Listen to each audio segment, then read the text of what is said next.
Welcome to Pushing to the Front by Orison Swett Marden, one of the most influential classics in the history of self-help and success literature.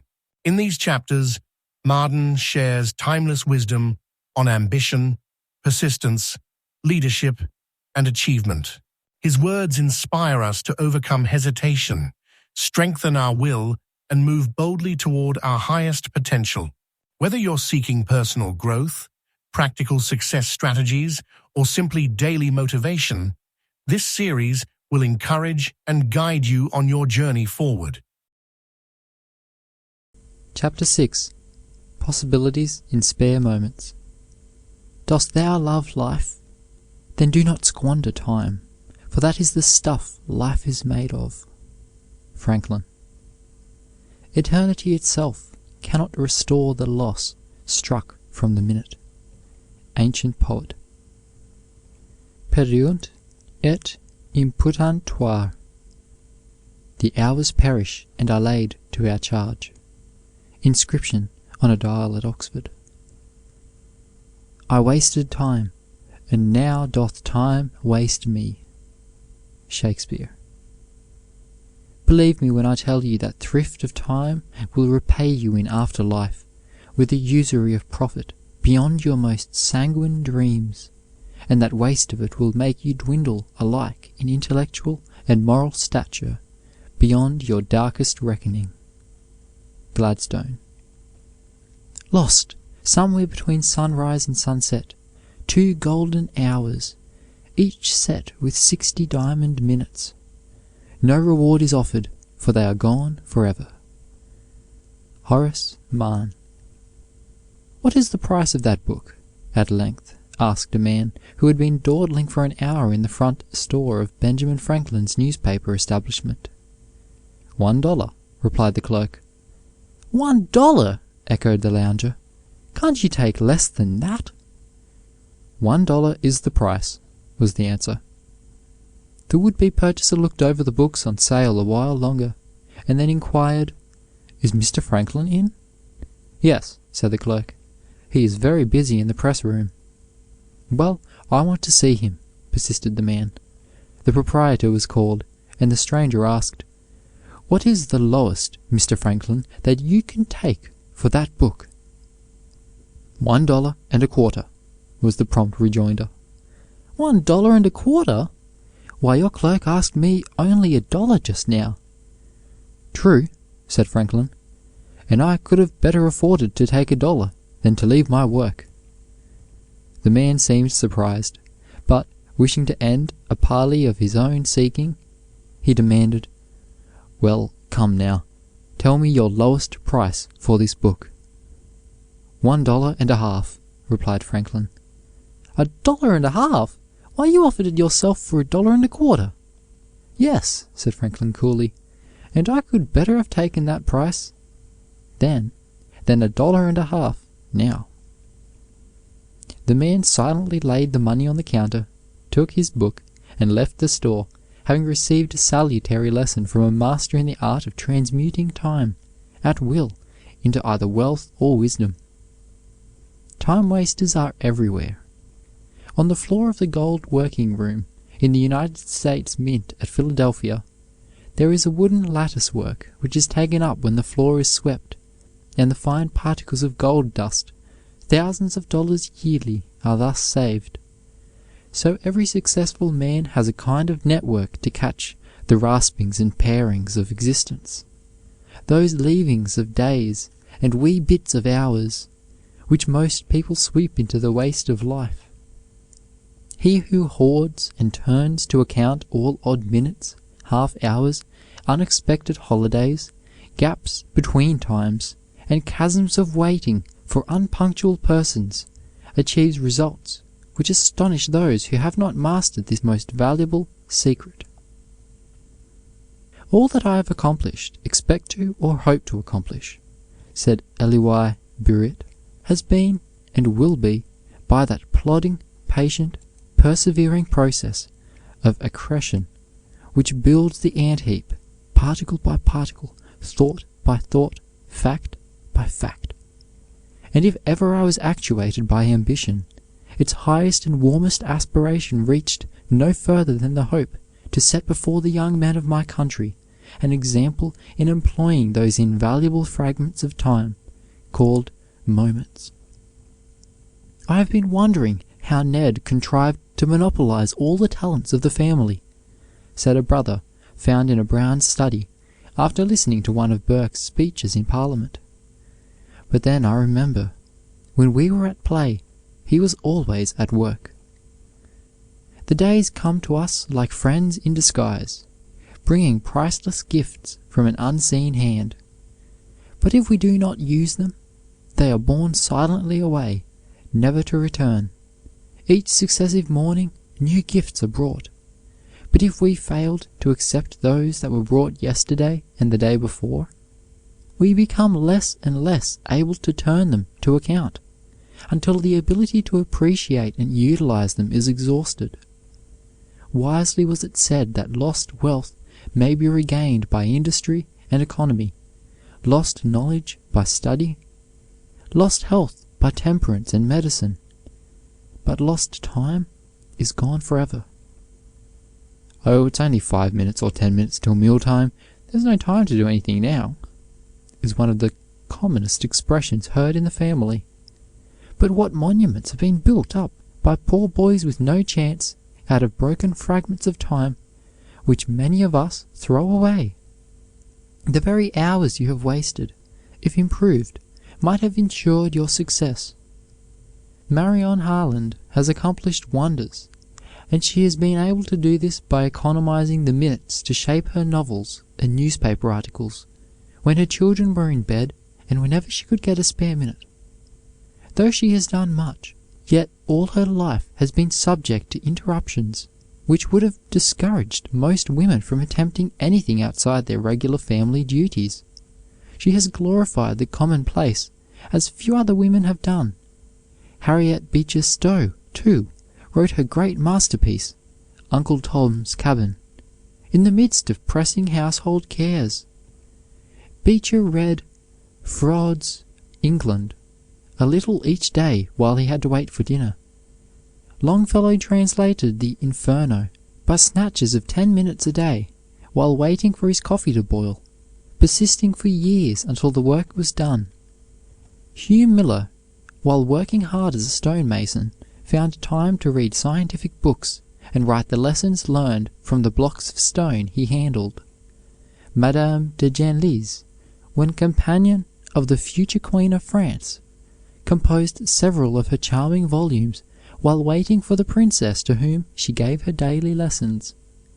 Burns wrote many of his most beautiful poems while working on a farm. The author of Paradise Lost was a teacher, Secretary of the Commonwealth, Secretary of the Lord Protector, and had to write his sublime poetry whenever he could snatch a few minutes from a busy life. John Stuart Mill did much of his best work as a writer while a clerk in the East India House. Galileo was a surgeon, yet to the improvement of his spare moments the world owes some of its greatest discoveries. If a genius like Gladstone carried through life a little book in his pocket, lest an unexpected spare moment slip from his grasp, what should we of common abilities not resort to save the precious moments from oblivion? What a rebuke is such a life to the thousands of young men and women who throw away whole months and even years of that which the grand old man hoarded up even to the smallest fragments. Many a great man has snatched his reputation from odd bits of time, which others, who wonder at their failure to get on, throw away. In Dante's time, nearly every literary man in Italy was a hard-working merchant, physician, statesman, judge, or soldier. While Michael Faraday was employed binding books, he devoted all his leisure to experiments. At one time he wrote to a friend, "Time is all I require. Oh, that I could purchase at a cheap rate some of our modern gentlemen's spare hours, nay, days. Oh, the power of ceaseless industry to perform miracles! Alexander von Humboldt's days were so occupied with his business that he had to pursue his scientific labors in the night or early morning, while others were asleep. 1 hour a day, withdrawn from frivolous pursuits and profitably employed, would enable any man of ordinary capacity to master a complete science. 1 hour a day would in 10 years make an ignorant man a well-informed man. It would earn enough to pay for 2 daily and 2 weekly papers, 2 leading magazines, and at least a dozen good books. In an hour a day, a boy or girl could read 20 pages thoughtfully, over 7,000 pages or 18 large volumes in a year. An hour a day might make all the difference between bare existence and useful, happy living. An hour a day might make, nay, has made, an unknown man a famous one, a useless man a benefactor to his race. Consider, then, the mighty possibilities of 2, 4, yes, 6 hours a day that are, on the average, thrown away by young men and women in the restless desire for fun and diversion. Every young man should have a hobby to occupy his leisure hours, something useful to which he can turn with delight. It might be in line with his work or otherwise, only his heart must be in it. If one chooses wisely, the study, the research, and occupation that a hobby confers will broaden character and transform the home. He has nothing to prevent him but too much idleness, which, I have observed, says Burke, fills up a man's time much more completely and leaves him less his own master than any sort of employment whatsoever. Some boys will pick up a good education in the odds and ends of time, which others carelessly throw away, as one man saves a fortune by small economies which others disdain to practice. What young man is too busy to get an hour a day for self-improvement? Charles C. Frost, the celebrated shoemaker of Vermont, resolved to devote 1 hour a day to study. He became one of the most noted mathematicians in the United States, and also gained an enviable reputation in other departments of knowledge. John Hunter, like Napoleon, allowed himself but 4 hours of sleep. It took Professor Owen 10 years to arrange and classify the specimens in comparative anatomy, over 24,000 in number, which Hunter's industry had collected.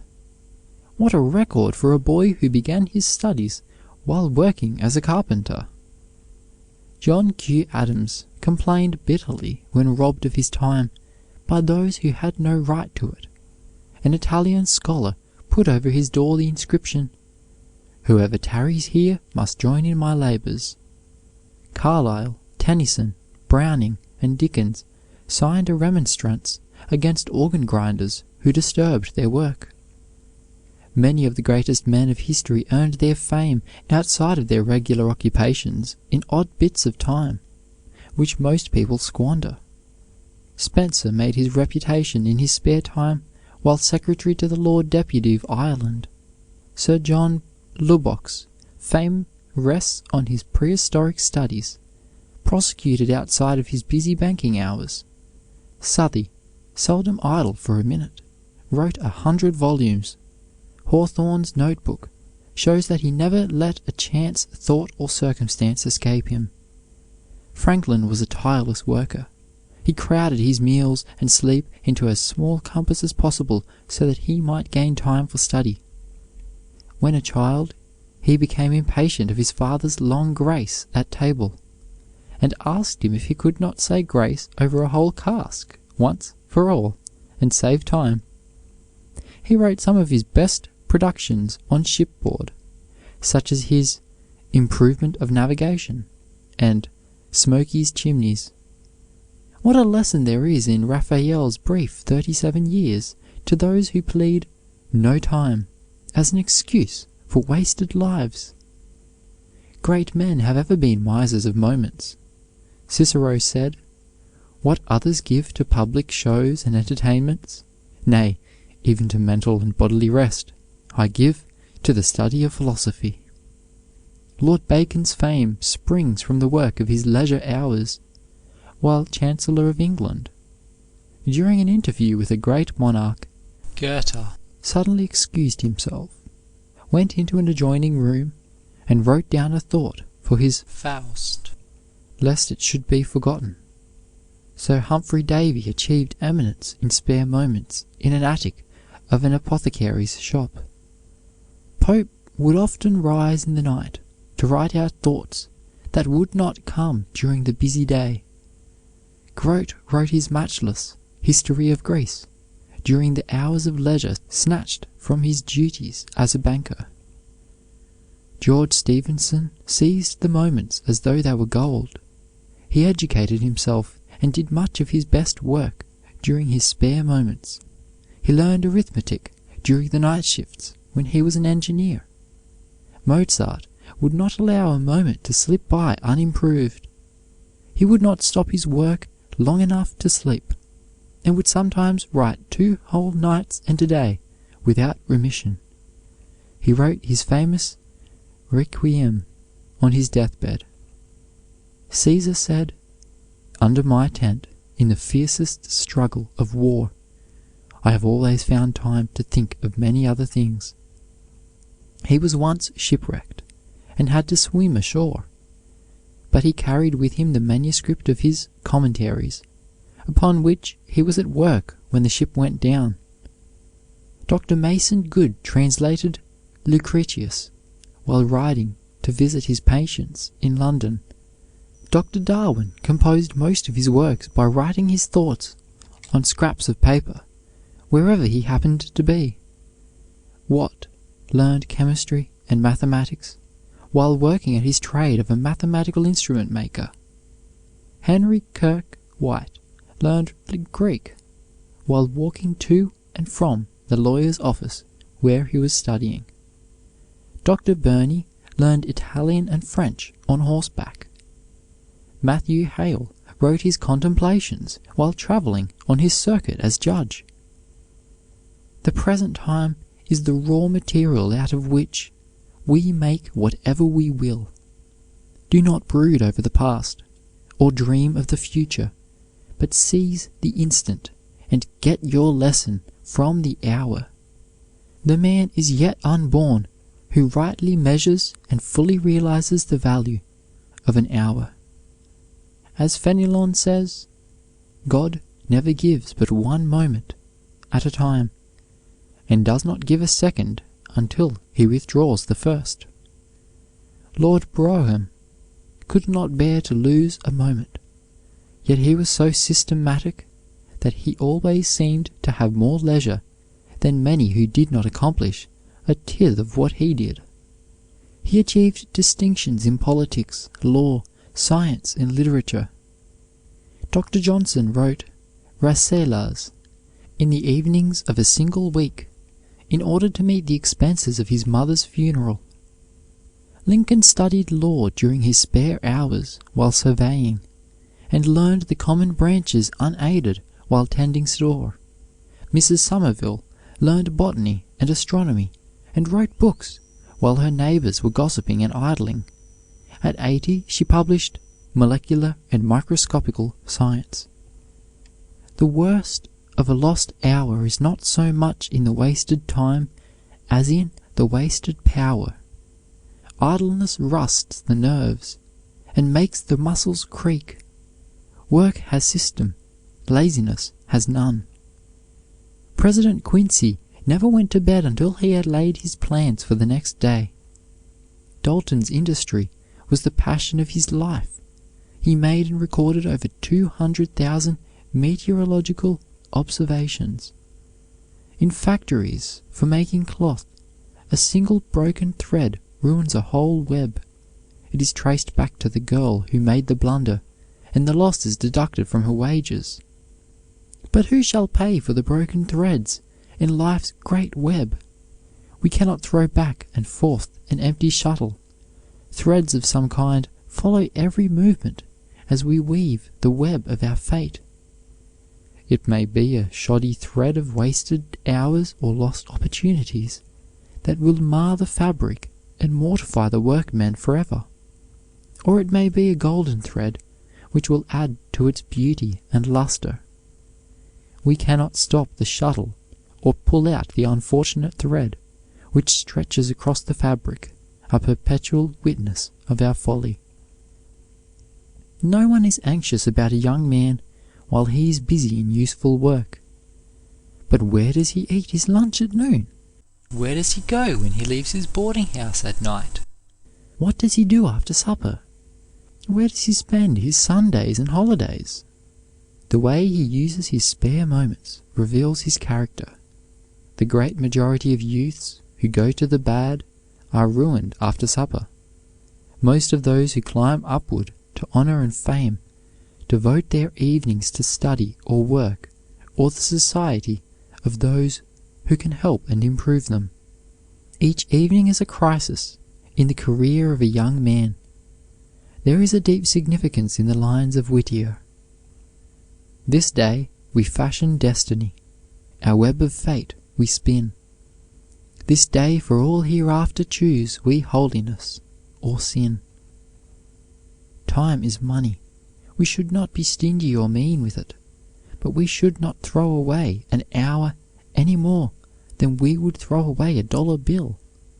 Waste of time means waste of energy, waste of vitality, waste of character in dissipation. It means the waste of opportunities which will never come back. Beware how you kill time, for all your future lives in it. And it is left for each, says Edward Everett, by the cultivation of every talent, by watching with an eagle's eye for every chance of improvement, by redeeming time, defying temptation, and scorning sensual pleasure, to make himself useful, honored, and happy. End of Chapter 6. Possibilities in Spare Moments. Love this kind of content? Subscribe to hear more powerful audiobooks every week. Chapter 7. How Poor Boys and Girls Go to College. Can I afford to go to college? Asks many an American youth who has hardly $1 to his name and who knows that a college course means years of sacrifice and struggle. It seems a great hardship, indeed, for a young man with an ambition to do something in the world to be compelled to pay his own way through school and college by hard work. But history shows us that the men who have led in the van of human progress have been, as a rule, self-educated, self-made. The average boy of today who wishes to obtain a liberal education has a better chance by 100-fold than had Daniel Webster or James A. Garfield. There is scarcely one in good health who reads these lines, but can be assured that if he will, he may. Here as elsewhere, the will can usually make the way, and never before was there so many avenues of resource open to the strong will, the inflexible purpose, as there are today, at this hour and this moment. Of the 5,000 persons, students, directly connected with Harvard University, writes a graduate, 500 are students entirely or almost entirely dependent upon their own resources. They are not a poverty-stricken lot, however, for half of them make an income above the average allowance of boys in smaller colleges. From $700 to $1,000 are by no means exceptional yearly earnings of a student who is capable of doing newspaper work or tutoring, branches of employment that pay well at Harvard. There are some men that make much more. A classmate of the writer entered college with about $25. As a freshman, he had a hard struggle. In his junior year, however, he prospered, and in his last 10 months of undergraduate work, he cleared above his college expenses, which were none too low, upward of $3,000. He made his money by advertising schemes and other publishing ventures. A few months after graduation, he married. He is now living comfortably in Cambridge. A son of poor parents, living in Springfield, New York, worked his way through an academy, This only whetted his appetite for knowledge, and he determined to advance, relying wholly on himself for success. Accordingly, he proceeded to Schenectady and arranged with a professor of Union College to pay for his tuition by working. He rented a small room which served for study and home, the expense of his bread and milk diet never exceeding 50 cents a week. After graduation, he turned his attention to civil engineering, and later to the construction of iron bridges of his own design.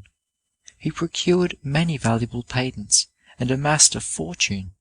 His life was a success, the foundation being self-reliance and integrity. Albert J. Beveridge, the junior United States Senator from Indiana, entered college with no other capital than $50 loaned to him by a friend.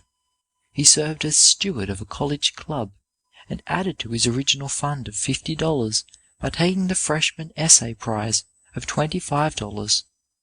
When summer came, he returned to work in the harvest fields, and broke the wheat-cutting records of the county. He carried his books with him morning, noon, and night, and studied persistently. When he returned to college, he began to be recognized as an exceptional man. He had shaped his course and worked to it.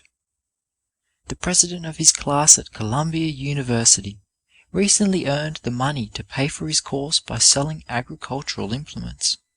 One of his classmates by the savings of 2 years' work as a farm laborer, and money earned by tutoring, writing, and copying done after study hours, not only paid his way through college, but helped to support his aged parents. He believed that he could afford a college training, and he got it. At Chicago University, many hundreds of plucky young men are working their way. The ways of earning money are various, depending upon the opportunities for work, and the student's ability and adaptability. To be a correspondent of city daily papers is the most coveted occupation, but only a few can obtain such positions. Some dozen or more teach night school. Several teach in the public schools in the daytime, and do their university work in the afternoons and evenings, so as to take their degrees. Scores carry daily papers, by which they earn $2.50 to $3.50 a week. But, as this does not pay expenses, they add other employments. A few find evening work in the city library. Some attend to lawns in summer and furnaces in winter, by having several of each to care for. They earn from $5 to $10 a week. Many are waiters at clubs and restaurants. Some solicit advertisements. The divinity students, after the first year, preach in small towns. Several are tutors. 2 young men made $1,200 apiece in this way in 1 year. One student is a member of a city orchestra, earning $12 a week. A few serve in the university post office and receive 20 cents an hour. A representative American college president recently said, "I regard it as, on the whole, a distinct advantage that a student should have to pay his own way, in part as a condition of obtaining a college education. It gives a reality and vigor to one's work which is less likely to be obtained by those who are carried through college. I do not regard it, however, as desirable that one should have to work his own way entirely, as the tax upon strength and time is likely to be such as to interfere with scholarship and to undermine health. Circumstances have rarely favored great men. A lowly beginning is no bar to a great career. The boy who works his way through college may have a hard time of it, but he will learn how to work his way in life, and will often take higher rank in school and in after life than his classmate, who is the son of a millionaire. It is the son and daughter of the farmer, the mechanic, and the operative, the great average class of our country, whose funds are small and opportunities few, that the Republic will depend on most for good citizenship and brains in the future. The problem of securing a good education, where means are limited and time short, is of great importance both to the individual and the nation. Encouragement and useful hints are offered by the experience of many bright young people who have worked their way to diplomas worthily bestowed. Gauss B. Frost was graduated at the Brattleboro, Vermont, high school, taught strict schools 6 terms, and entered Dartmouth College with just money enough to pay the first necessary expenses. He worked in gardens and as a janitor for some time. During his course he taught 6 terms as principal of a high school, and 1 year as assistant superintendent in the Essex County Truant School at Lawrence, Massachusetts, pushed a rolling chair at the Columbian Exposition, Chicago, was porter 1 season at Oak Hill House, Littleton, New Hampshire, and canvassed for a publishing house 1 summer in Maine. None of his fellow students did more to secure an education. Isaac J. Cox of Philadelphia worked his way through Kimball Academy, Meriden, New Hampshire, and through Dartmouth College, doing many kinds of work. There was no honest work within the limits of his ability that he would not undertake to pay his way. He served summers as waiter in a White Mountain hotel, finally becoming head waiter. Like Mr. Frost, he ranked well in his classes, and is a young man of solid character and distinguished attainments. For 4 years Richard Weil was noted as the great prize winner of Columbia College, and for turning his time, attention, and energy to any work that would bring remuneration. He would do any honest work that would bring cash, and every cent of this money, as well as every hour not spent in sleep throughout the 4 years of his college course, was devoted to getting his education. All these and many more from the ranks of the bright and well-trained young men who have been graduated from the colleges and universities of the country in recent years believed, sincerely, doggedly believed, that a college training was something that they must have. The question of whether or not they could afford it does not appear to have occasioned much hesitancy on their part. It is evident that they did not for one instant think that they could not afford to go to college. In an investigation conducted to ascertain exact figures and facts which a poor boy must meet in working his way through college, it was found that in a list of 45 representative colleges and universities, having a student population of somewhat over 40,000, the average expense per year is $304. The average maximum expense, $529. In some of the smaller colleges, the minimum expense per year is from $75 to $110. There are many who get along on an expenditure of from $150 to $200 per year, while the maximum expense rises in but few instances above $1,000. In Western and Southern colleges, the averages are lower. For example, 18 well-known Western colleges and universities have a general average expense of $242 per year, while 14, as well-known Eastern institutions, give an average expense of $444. Statistics of expense and the opportunities for self-help at some of the best-known Eastern institutions are full of interest. Amherst makes a free gift of the tuition to prospective ministers, has 100 tuition scholarships for other students of good character, habits, and standing, has some free rooms, makes loans at low rates. Students have chances to earn money at tutoring, table waiting, shorthand, care of buildings, newspaper correspondence, agencies for laundries, sale of books, etc. $500 a year will defray all necessary expenses. Bowdoin has nearly 100 scholarships, $50 to $75 a year. No limits placed on habits or social privileges of recipients. Students getting employment in the library or laboratories can earn about 1/4 of their expenses. These will be for the college year, $300 to $400. Brown University has over 100 tuition scholarships and a loan fund, often remits room rent in return for services about the college buildings, requires studiousness and economy in the case of assisted students. Many students earn money in various ways. The average yearly expenditure is $500.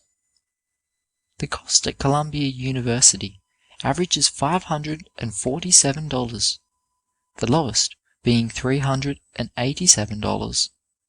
A great many students who know how to get on in a great city work their way through Columbia. Cornell University gives free tuition and free rooms to seniors and juniors of good standing in their studies and of good habits. It has 36 two-year scholarships, $200, for freshmen, won by success in competitive examination. It has also 512 state tuition scholarships. Many students support themselves in part by waiting on table, by shorthand, newspaper work, etc. The average yearly expenditure per student is $500. Dartmouth has some 300 scholarships, those above $50 conditioned on class rank.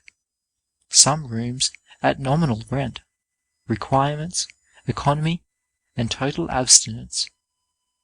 Work of one sort or another to be had by needy students. A few get through on less than $250 a year. The average expenditure is about $400.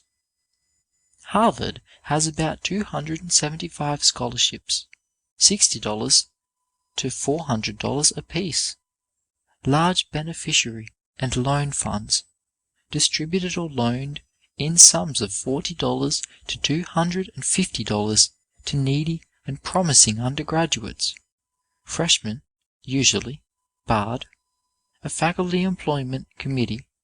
Some students earning money as stenographers, typewriters, reporters, private tutors, clerks, canvassers, and singers.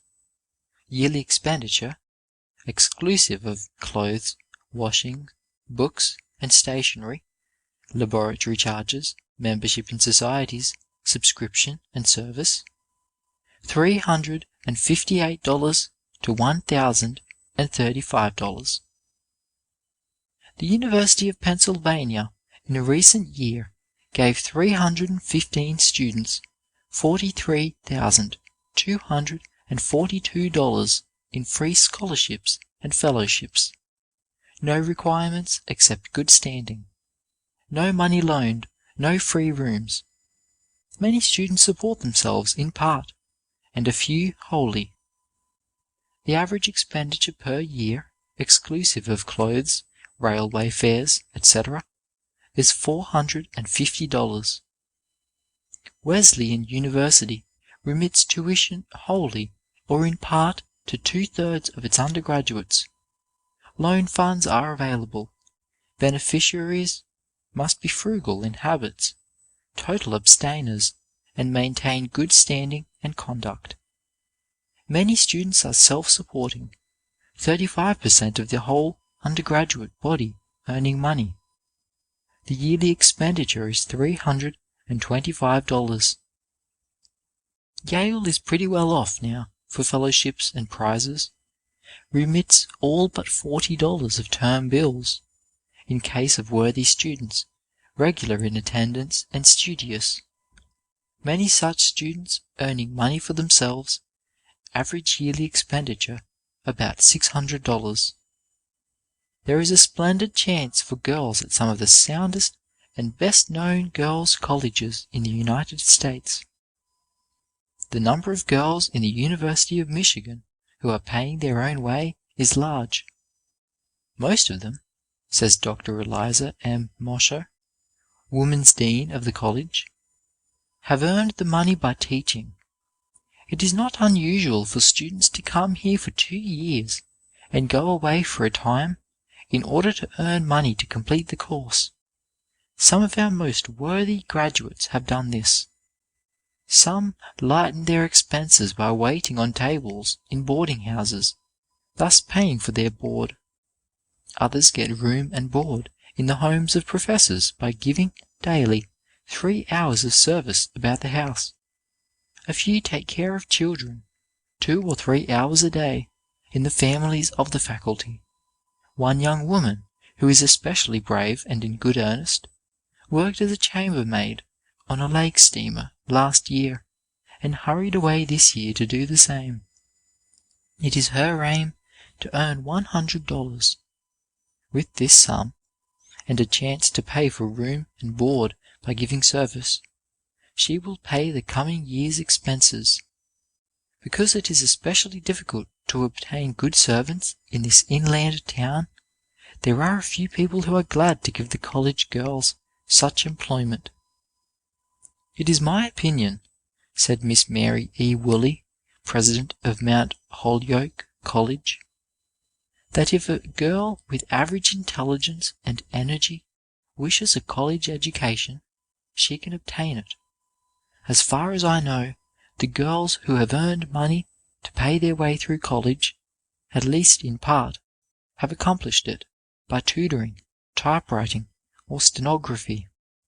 Some of them earn pin money while in college by tutoring, typewriting, sewing, summer work in libraries and offices, and in various little ways such as putting up lunches, taking care of rooms, executing commissions, and newspaper work. There are not many opportunities at Mount Holyoke to earn large amounts of money, but pin money may be acquired in many little ways by a girl of ingenuity. The system of compulsory domestic service obtaining now at Mount Holyoke, whereby in return for 30 or at most 50 minutes a day of light household labor, every student reduces her college expenses by $100 or $150, was formerly in use at Wellesley. Now, however, it is confined there to a few colleges. It has no foothold at Bryn Mawr, Smith, and Vassar, or at the affiliated colleges, Barnard and Radcliffe. At city colleges, like the last 2 mentioned, board and lodging cost more than in the country, and in general it is more difficult for a girl to pay any large part of her expenses through her own efforts and carry on her college work at the same time. A number of girls in Barnard are, however, paying for their clothes, books, car fares, etc., by doing what work they can find. Tutoring in Barnard is seldom available for the undergraduates, because the lists are always full of experienced teachers, who can be engaged by the hour. Typewriting is one of the favorite resources.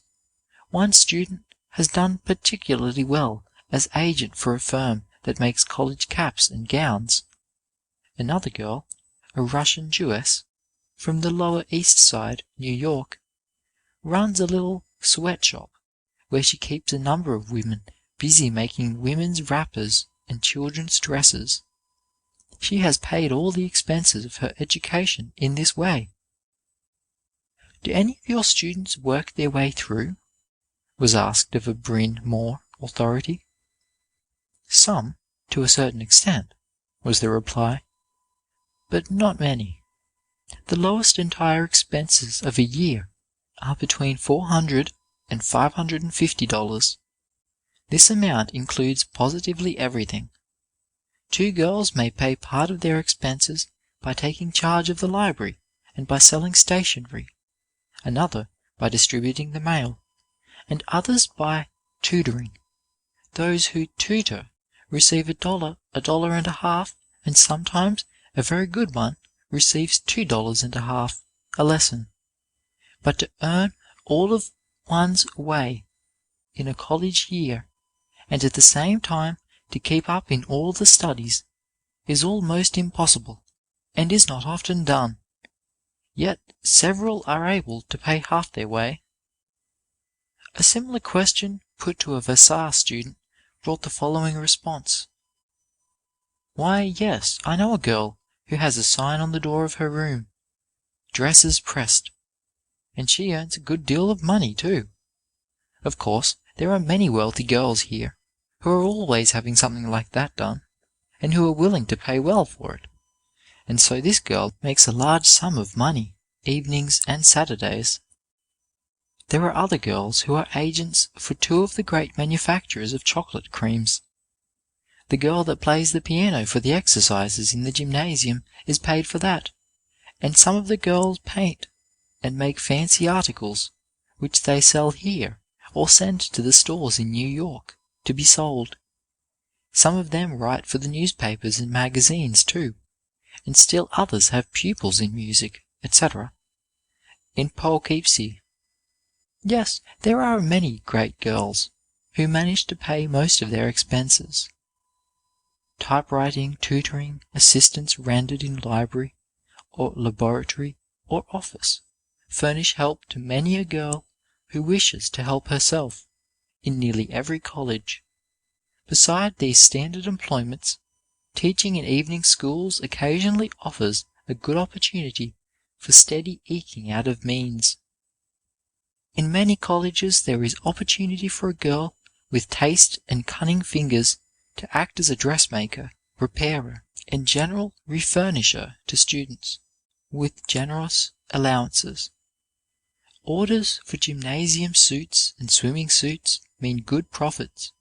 The reign of the shirtwaist has been a boon to many, for the well-dressed girl was never known to have enough pretty ones, and by a judicious display of attractive samples, she is easily tempted to enlarge her supply.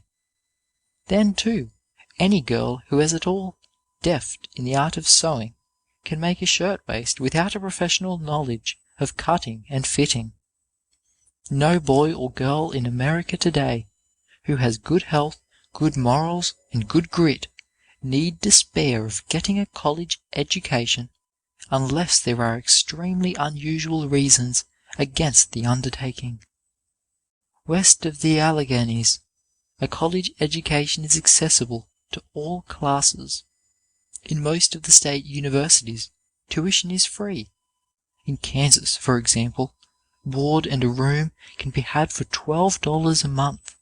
The college fees are $5 a year, while the average expenditure of the students does not exceed $200 per annum. In Ohio, the state university has abolished all tuition fees, and most of the denominational colleges demand fees even lower than were customary in New England half a century ago. Partly by reason of the cheapness of a college education in Ohio, that state now sends more students to college than all of New England. Yet, if the total cost is less in the West, on the other hand, the opportunities for self-help are correspondingly more in the East. Every young man or woman should weigh the matter well before concluding that a college education is out of the question. Former President Tucker of Dartmouth says, "The student who works his way may do it with ease and profit, or he may be seriously handicapped both by his necessities and the time he is obliged to bestow on outside matters. I have seen the sons of rich men lead in scholarship, and the sons of poor men. Poverty under most of the conditions in which we find it in colleges is a spur. Dartmouth College, I think, furnishes a good example. The greater part of its patronage is from poor men. Without examining the statistics, I should say, from facts that have fallen under my observation, that a larger percentage of Dartmouth men have risen to distinction than those of almost any other American college. The opportunities of today are tenfold what they were half a century ago. Former President Sherman of Cornell says of his early life, "At the age of 13, I left home. I hadn't definite plans as to my future. I merely wanted to get into a village and to earn some money. My father got me a place in the nearest town, Summerside, a village of about 1,000 inhabitants. For my first year's work I was to receive $30 and my board. Think of that, young men of today. $30 a year for working from 7 in the morning until 10 at night. But I was glad to get the place. It was a start in the world, and the little village was like a city to my country eyes. From the time I began working in the store until today, I have always supported myself, and during all the years of my boyhood, I never received a penny that I did not earn myself. At the end of my first year, I went to a larger store in the same town, where I was to receive $60 a year and my board. My salary was doubled. I was getting on swimmingly. I kept this place for 2 years, and then I gave it up, against the wishes of my employer, because I had made up my mind that I wanted to get a better education. I determined to go to college. I did not know how I was going to do this, except that it must be by my own efforts. I have saved about $80 from my storekeeping, and that was all the money I had in the world. When I told my employer of my plan, he tried to dissuade me from it. He pointed out the difficulties in the way of my going to college, and offered to double my pay if I would stay in the store. That was the turning point in my life. In one side was the certainty of $120 a year, and the prospect of promotion as fast as I deserved it. Remember what $120 meant on Prince Edward Island, and to me, a poor boy who had never possessed such a sum in his life. On the other side was my hope of obtaining an education.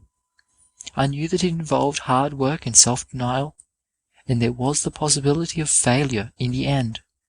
But my mind was made up. I would not turn back.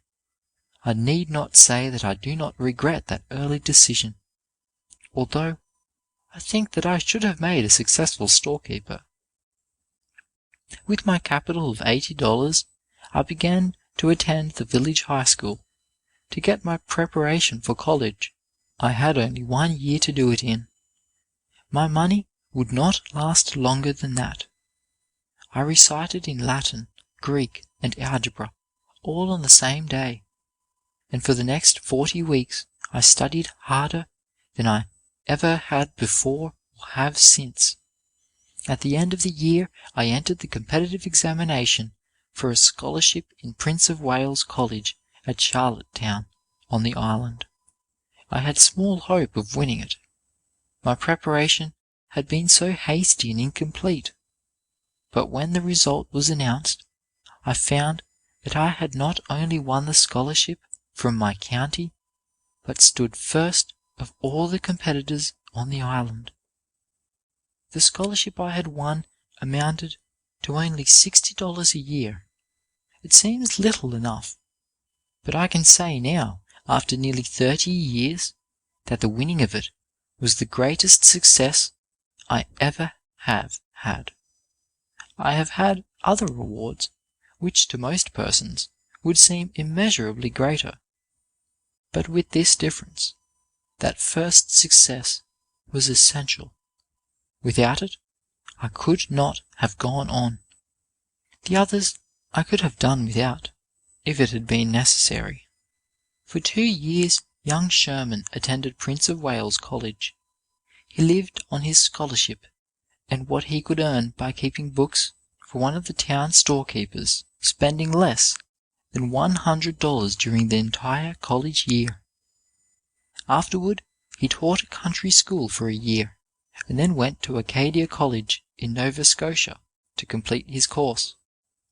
One of Mr. Sherman's fellow students in Acadia says that he was remarkable chiefly for taking every prize to which he was eligible.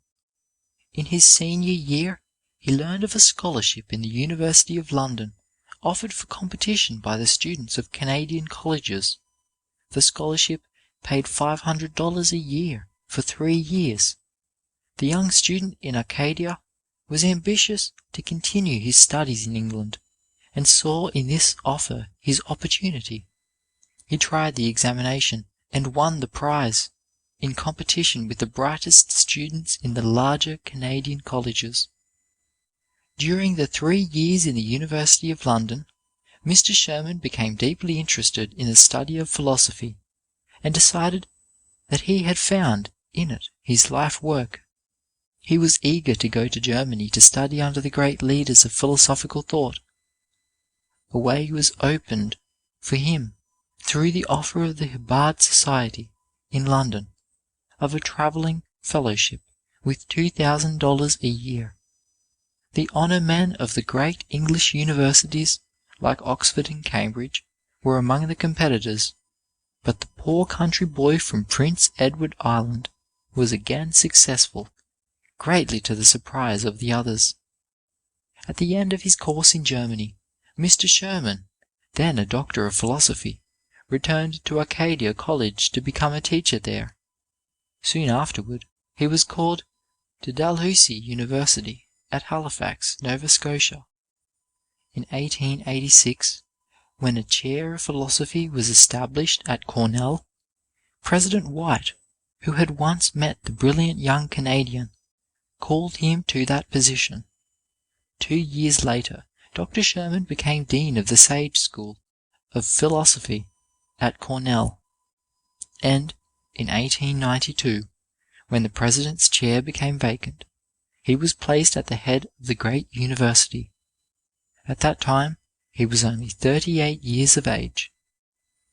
A well-known graduate of Amherst College gives the following figures, which to the boy who earnestly wants to go to college are of the most pertinent interest. I entered college with $8.42 in my pocket. During the year I earned $60, received from the college a scholarship of $60, and an additional gift of $20, borrowed $190. My current expenses during my freshman year were $4.50 per week. Besides this, I spent $10.55 for books, $23.45 for clothing, $10.57 for voluntary subscriptions, $15 for railroad fares, $8.24 for sundries. During the next summer, I earned $100. I waited on table at a $4 boarding house all of my sophomore year, and earned half board, retaining my old room at $1 per week. The expenses of the sophomore year were $394.50. I earned during the year, including board, $87.20, received a scholarship of $70, and gifts amounting to $12.50, and borrowed $150, all of which are just covered expenses. In my junior year I engaged a nice furnished room at $60 per year, which I agreed to pay for by work about the house. By clerical work, etc., I earned $37, also earned full board waiting upon table, received $70 for a scholarship, $55 from gifts, borrowed $70, which squared my accounts for the year, excepting $40 due on tuition. The expenses for the year, including, of course, the full value of board, room, and tuition, were $478.76. During the following summer, I earned $40. Throughout the senior year, I retained the same room, under the same conditions as the previous year. I waited on table all the year and received full board. Earned by clerical work tutoring, etc., $40. Borrowed $40. Secured a scholarship of $70. Took a prize of $25. Received a gift of $35.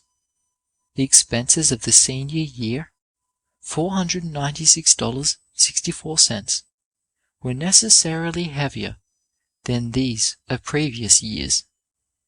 But having secured a good position as teacher for the coming year, I was permitted to give my note for the amount I could not raise, and so was enabled to graduate without financial embarrassment.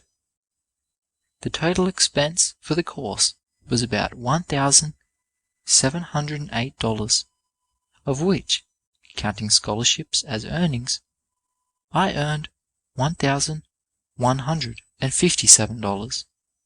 25 of the young men graduated at college not long ago paid their way entirely throughout their courses. It seemed as if they left untried no avenue for earning money. Tutoring, copying, newspaper work, and positions as clerks were well-occupied fields, and painters, drummers, founders, machinists, bicycle agents, and mail carriers were numbered among the 25. In a certain district in Boston, there are 10,000 students. Many of them come from the country and from factory towns. A large number come from the farms of the West. Many of these students are paying for their education by money earned by their own hands. It is said that unearned money does not enrich. The money that a student earns for his own education does enrich his life. It is true gold. Every young man or woman should weigh the matter well before concluding that a college education is out of the question.